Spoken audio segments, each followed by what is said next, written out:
Now there's some real good advantages to this here new bear trap. One good thing about it, it hasn't got no smell. I mean, a big one can be right on top of this here trap, and he won't smell a thing. Now, we call this feature odorless. And, you know, a bear can't see this thing. It's painted brown and black, so it sits unseeable right there on the ground. It's got camouflage. And another thing... Have you been organizing this statement as the speaker proceeds? Have you already determined the main point and supporting reasons?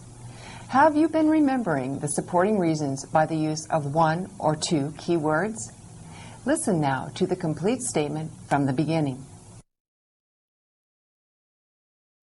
Now there's some real good advantages to this here new bear trap. One good thing about it, it hasn't got no smell. I mean, a big one can be right on top of this here trap, and he won't smell a thing. Now, we call this feature odorless. And, you know, a bear can't see this thing. It's painted brown and black, so it sits unseeable right there on the ground. It's got camouflage. And another thing, there ain't no bear going to get away once this, because of this here new trigger. When a bear hits that trigger, the jaw snaps shut within 1/10 of a second, faster than I can snap my fingers. Yes, sirree, this here's a real good bear trap. On page 23 of the workbook, write the speaker's main point on the top line and list the supporting reasons below.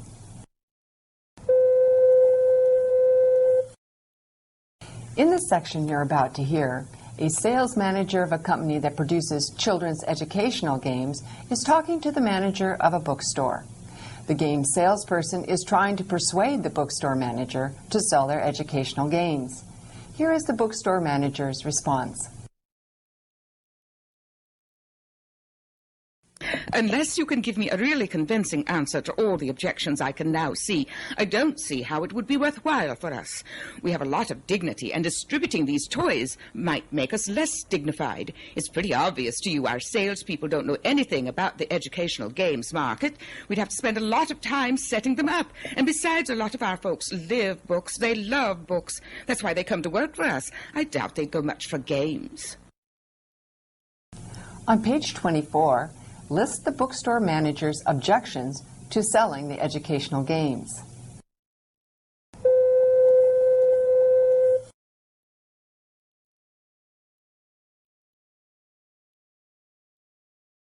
What's the matter with your film department?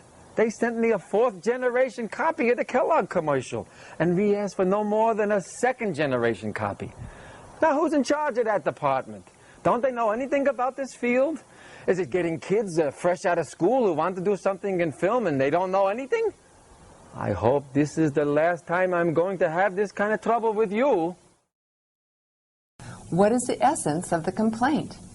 Give your answer orally first.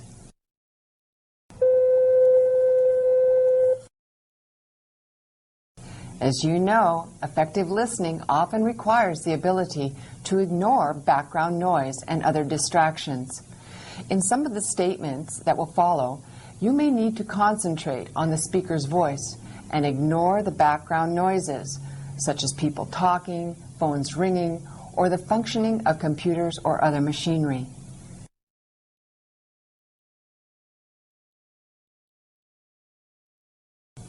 A potential car buyer has just told a car salesman that she does not want to lease a car. The salesman's answer follows. Sure, I understand how you feel about not wanting to lease. But if you look at it from the other side, I think you'll find that there are very good reasons. Most important, you'll have the pleasure of using the car now, rather than waiting a year or two until you think you'll be able to afford a newer used car. And you know, you'd be surprised how many people have found that having a new, sharp car helps them get ahead in their job. So you see, that can be worth quite a bit in the long run. And a lot of people find they keep much better budgets when they are forced to make lease payments every month and end up in better financial position because of the monthly payments. So think about that when making your decision.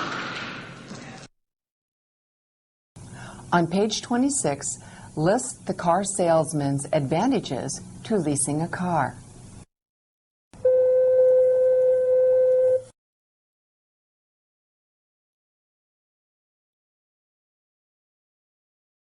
Well, when this meeting gets underway, I want to cover the topic of credit.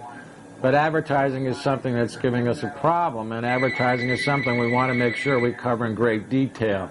Now, there are other things that have been a source of some problems for the company. Now, I mean, advertising is the biggest problem at the moment, and we've got this problem of credit.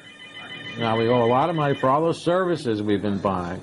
We've got to make sure that our credit rating stays in good shape. Someone's got to do something about that. Customer relations are an important thing, so before the end of this meeting, someone's got to give us some good suggestions about customer relations.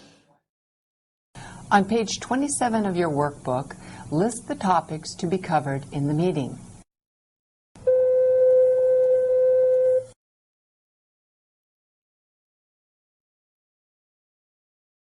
Can this cellular device be fixed by a technician? Will it fail to operate if it gets wet? Oh, and will it operate properly in extreme heat and freezing weather? On page 28, summarize this statement. Remember, for our purposes, a summary includes the speaker's main point on the top with a list of supporting points underneath.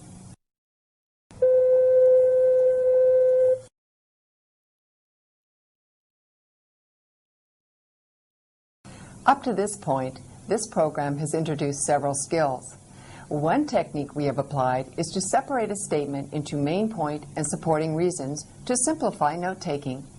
Another technique involved organizing the speaker's message mentally as he or she proceeds, rather than waiting for the statement's conclusion. We also introduced the technique of listening through the speaker's emotion. Still, another technique was to concentrate on the message, tuning out background noises or distractions. Summarize this statement on page 30.